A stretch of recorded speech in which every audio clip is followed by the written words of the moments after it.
Hello and welcome to the bonsai garden.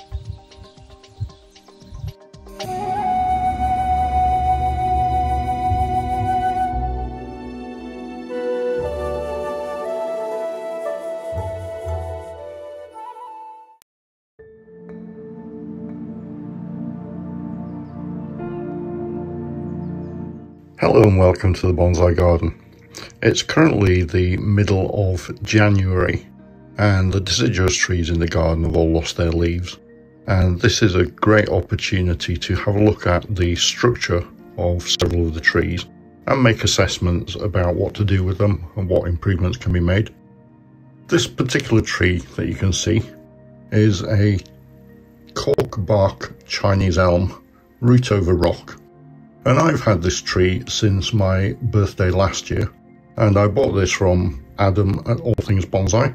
It's a lovely little tree and it looks fantastic when it's in leaf. But one of the things to note about this, and Chinese elms in general, is that they can get very, very congested. And so there is the danger of inner parts of the tree dying off. And you can see here that it's got a fine tracery of twigs and great ramification, but the problem is that there's an awful lot of it. And so really what I'm planning to do, whilst the tree is not in leaf, I'm going to go through it and I'm going to remove quite a bit of the branching to allow for light to get through to the leaves in the tree, and I think that will do great for the health of the tree in general. The weather is a bit grim out in the garden at the moment, so I'm going to work on this tree here on the dining room table, and a couple of things that I'll be looking at. First of all, I have got pearlwort growing in the soil here, so I'm going to go around and I'm going to remove that. I've also got a bit of liverwort in there, and liverwort is an indication that the soil is probably remaining a bit on the damp side. Now, I do plan to repot this tree in perhaps about February, March time into some more free draining soil. It's planted over what looks like a bit of tufa rock, which has got some moss on it. And that has probably contributed a bit to the moisture in the pot. Now, I don't mind the moss on the rock, but perhaps if the soil itself was more free draining, that will be beneficial to the tree. So I'm going to go and remove both the liverwort and the pearlwort from the pot.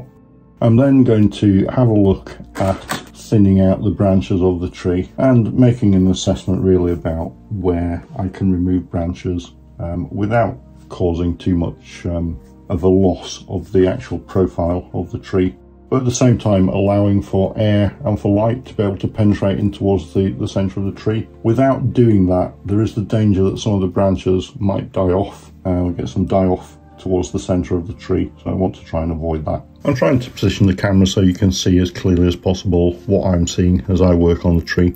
So I said the first thing I'm doing is removing this pearlwort. It actually looks quite attractive as a plant. It has a sort of star shape and looks quite appealing on the soil. It's quite a prolific plant. The problem is that it has quite extensive roots, and once it gets established in the pot, it can be competing with your tree for the nutrients in the soil, and also it runs rampant, so it's a good idea to just try and keep on top of it. Now, if you can see here, it's called pearlwort, I believe, because it develops these little nodules on it, and I'm just going around the pot and I'm just going to pick that out of the soil. And similarly with the liverwort, which is more of a sort of flat plant which looks like it's got sort of warts on it. It makes me think of the suckers on an octopus's tentacles, really, and it's a sort of flat plant that grows in damp soil, and you can see we've got a little bit of that here, and so I'm just going to pick that off. I believe it's something that's spread via spores. I might be wrong. Please feel free to correct me in the comments down below if you know more about this stuff than I do. And I'm just really picking that off to stop that from getting established as well. I don't think there's any reason to be sort of hysterical or worry too much about them if you see them in your pots, but just try to keep on top of it. So I'm just going around the pot and where I can see it, I'm just trying to pick it out and just generally trying to do a bit of a tidy up. So I will be doing a repot of this plant at the appropriate time. It's not necessarily the best time to be doing that at the moment. I don't want to be disturbing the roots whilst the plant is dormant, but it is a great time to have a look at structural issues whilst there isn't foliage on the tree. You can more clearly see the placement of branches and where you might want to remove things. And I'm not doing major surgery on the tree. I'm just literally going in and removing sort of twiggy branches, as you'll see shortly.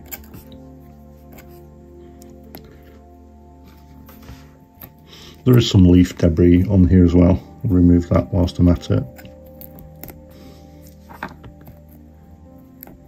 That will just mean that there isn't somewhere for bugs and insects to overwinter on the plant, which again is a positive thing.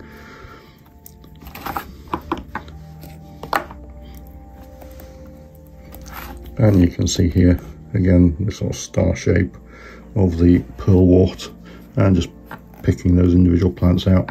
You can see there the root on that particular one, which is an example of how quite deeply rooted it can become. And one or two of those is not a problem, but if you imagine that your pot is actually full and that's in there for maybe a couple of years, it will get more established. The roots will delve deeper into the soil, and then it's competing with your tree for nutrients. So if you see it in your pots, just try and keep on top of it. And we've got some kind of bug or insect there as well. So you're going.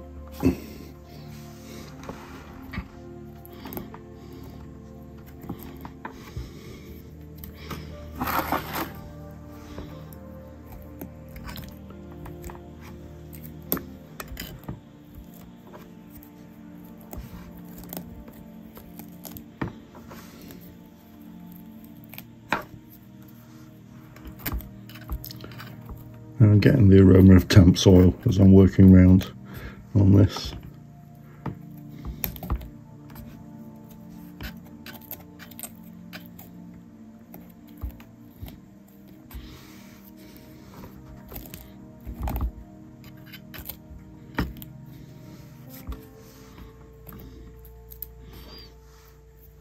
I don't mind having moss on my trees. I think it's quite an attractive thing. It just dresses a bonsai tree, I believe.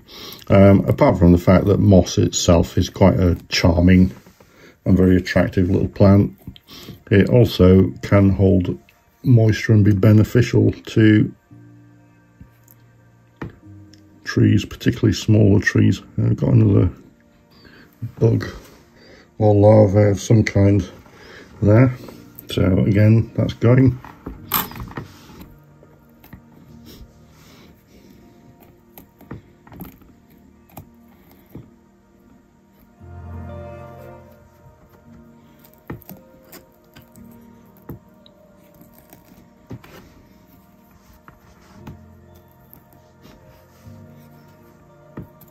I'm almost done here.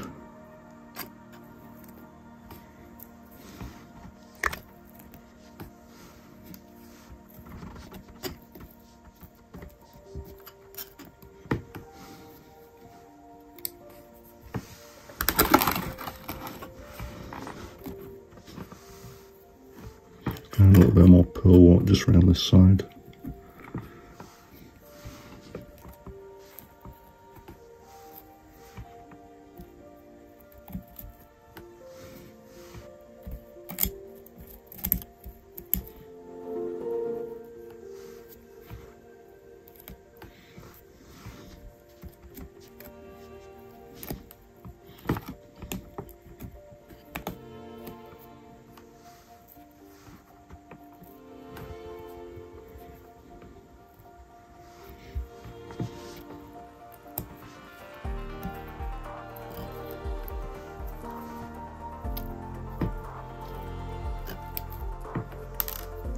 And I think it'll be good there.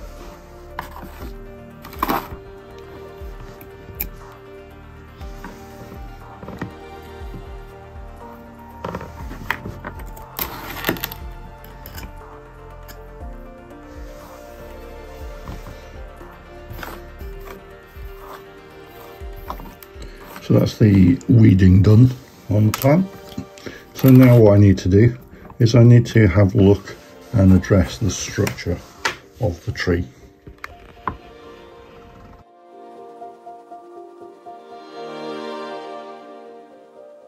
There you can see here that the branching is quite busy, and so it will be a case of looking at each branch and determining whether to keep that or to remove it. And I imagine I'll be looking at removing every other branch or something along those lines. There's not a lot of space to get in there and work on the tree, so I require some tool that's going to allow me to get into there. So I'm actually going to use these nail clippers, which should be a great tool for the job. So I'm just looking really and rotating the tree around, and I can see things like in here at this point I actually have two branches very close to each other, one growing almost immediately above the other, and things like that I'm going to remove and just keep one of those.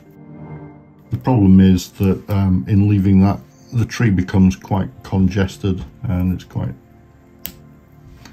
difficult to work with. So I actually removed a branch there, so that's made that little part of the tree a little bit lighter. And so I'm just going around the tree and looking at things like that. There are also the sort of typical pruning rules concerning removing things that grow straight up, things that grow straight down, anything that's dead, anything that's growing back in towards the tree, bar branches. There is also an issue with these cork bark elms because they become so congested that you do get a bit of inverse taper, and you can see here that we've got a sort of knuckle where we've got several thick branches coming out, and it is a tree that does tend to get a sort of confluence of branches all coming out from the same place, and that's something that we want to try and address and thin out. Now up here I've got another branch similar to the one that I just removed, so we've got two branches, one growing on top of the other, and I'm just going to try and get in there and just snip that out.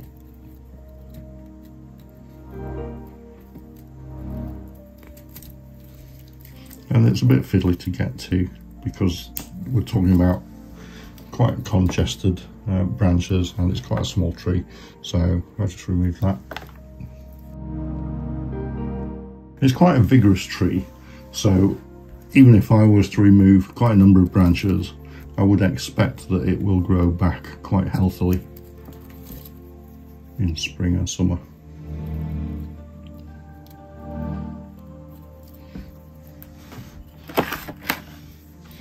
I've got here two branches coming out at the same point on this branch, and I'm going to keep one of those. I'll just remove the upper of those.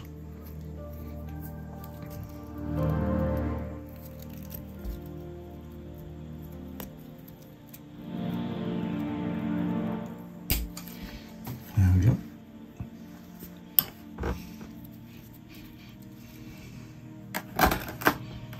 I think the higher up the crown of the tree I go, the more of these decisions I will have to make.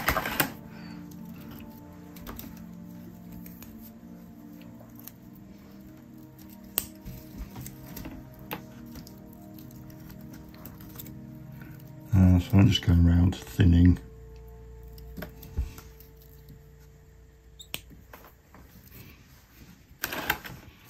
I've got a number of upward growing branches in here, so I'll just take those out. I'm not looking, as I say, to do major surgery on the tree. I'm not removing major branches.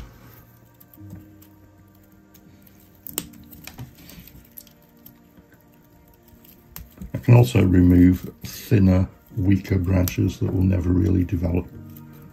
So I will do some of that.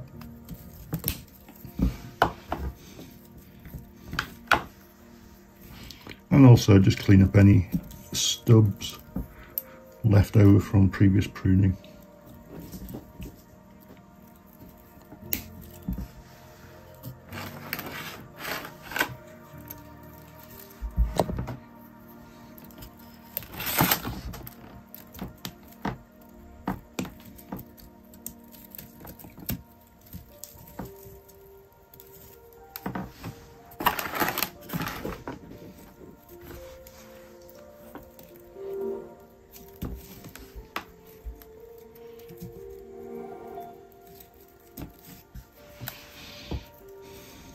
So what I hope to end up with is a tree which has exactly the same profile. It's just a lot lighter and thinner. Got a branch here which is growing back in towards the centre of the tree. So just in here. So that will go. And another one just next to it here. We've got a little twiggy branch grows up, and then from there it branches back in towards the centre of the tree, and we'll just take that out.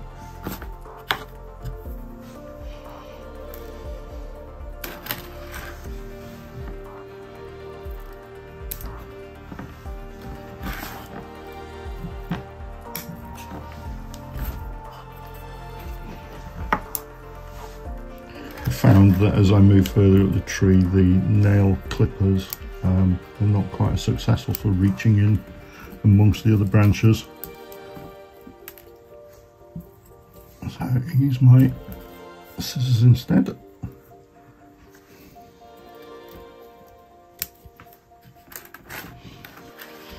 So up in the crown of the tree now, we have a mass of branches in this area, and that's going to be a problem. So I'm going to try and thin those out.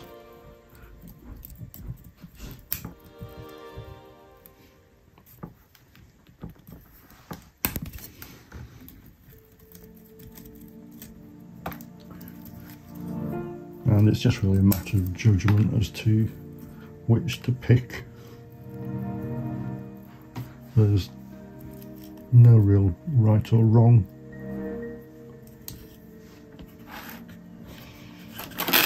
In here, I've got a number of branches all emerging from the same point. So I'm just going to try and snip that.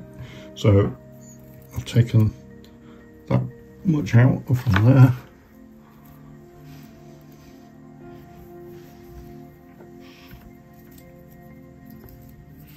A bolder person might well come in here and remove a lot more branches than I am doing.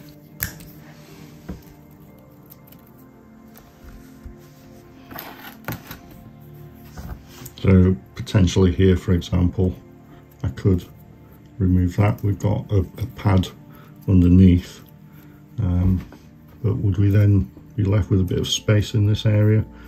Would the gap be too great? Perhaps so.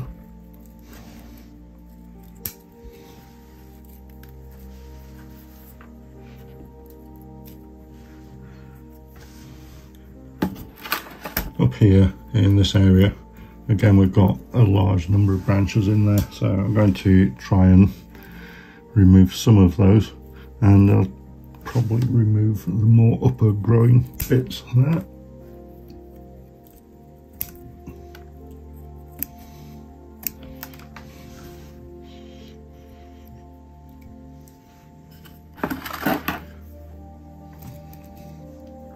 And again, same here, we've got a group of branches where we've got a couple growing very close to each other. We've got an upward growing branch on there, so I'll just snip that off, and I think I'll remove the branch immediately underneath that as well. There we go.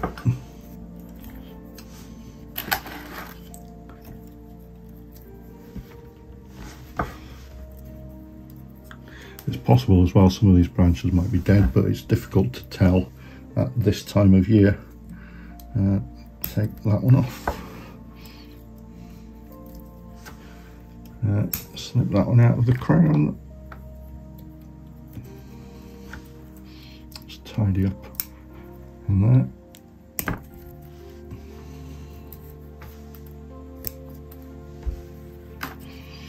So if I get a bit scissor happy and remove too much here, it's no great worry. These things do grow very vigorously, so it's likely that replacement branches would grow back fairly quickly.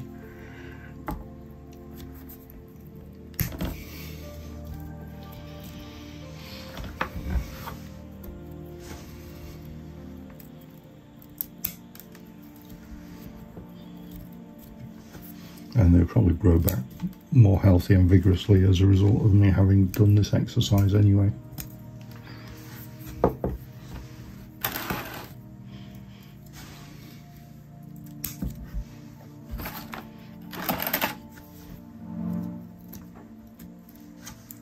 I do have another Cork Bark Elm. The other one is not root over rock, it's just a broom style Cork Bark Elm. Again, I bought from All Things Bonsai. It's a lovely little tree, but that would also benefit from this same exercise because it being a Cork Bark Elm, it has the same issue in that it has massive congested branches. And I'm thinking actually at this stage I'm almost at the point now where I'm quite happy with that and I can potentially leave it. Just looking to see whether I perhaps remove, let's just remove that one.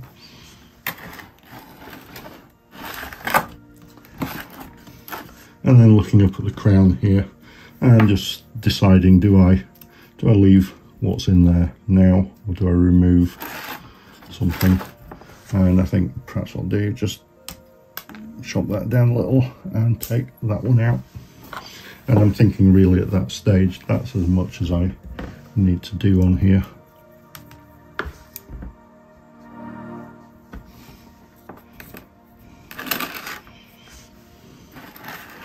And so that has thinned out the branching on the tree and hopefully put that in a good place for developing new foliage in spring. Let me know what your experience is of Cork Bark Elms and whether you would have done anything differently on this particular tree. And I think I'm pretty much done at that point. Just rotating the tree around, seeing if there's anything I might have missed. A couple of longer growths I'm just removing.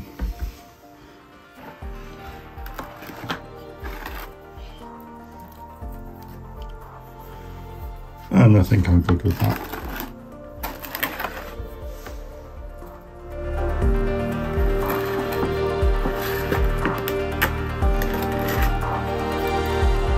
Here's what I've removed.